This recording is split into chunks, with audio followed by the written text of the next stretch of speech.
pasó, mis amigos de Itabikers?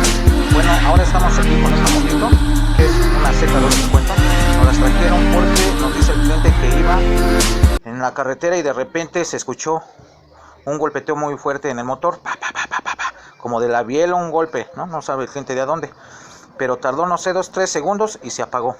Entonces ya la estuvimos checando y miren el golpeteo. Ahí se escucha, se oye de aquí, del motor, se oye como la biela, no sé. Ahorita lo que vamos a hacer, vamos a desarmar. Vamos a quitar todo lo que son tapas, asiento, tanque, todo. El escape se va a quitar, ya ahorita ya quité el escape. Entonces vamos a desarmar y ahorita vemos. Por ahí vemos la mascotita. ¿Qué pasó, mi Canelito Arce? Ahí vemos el Canelito. Ok, bueno, pues ahorita regresamos, amigos.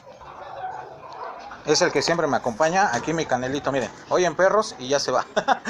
Mi Canelito, siempre que llega un cliente es el que lo recibe allá. Bueno, amigos, ya la desarmamos, ya quitamos tanque, tapas, todo. Entonces, ¿qué vamos a hacer ahorita? Vamos a empezar a desarmar aquí. Vamos a quitar lo que es la tapa de punterías. Vamos a quitar estos tornillos. No, estos. Todo esto ahorita vamos a quitar y seguimos adelante, ¿sale? Continuamos con el video. Ok, miren, amigos, ya quitamos estos tornillos grandes que están aquí al lado, estos chiquitos, estos grandes. De este lado también, quitamos aquí, lleva dos grandes y dos chicos. Quitamos unos tornillitos chiquitos que van aquí, tapando la cadena de distribución. Hay que quitar este y ya sacamos la tapita, ok. Y ahí está, miren, amigos. Ahorita sacamos la tapa y les indico qué procede.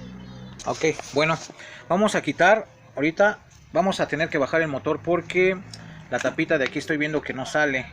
Topa aquí y todavía tiene buena altura los tornillos y no sale la tapita aquí. Entonces lo que estoy haciendo, voy a bajar el motor. Ya quité este tornillito de aquí. Vemos que es un poco corto este es cortito, es el que va aquí. Este es un poco corto. Después este más largo va aquí en esta parte. Voy a quitar igual todos estos, ¿sale? Es más largo, este va aquí en esta parte. Y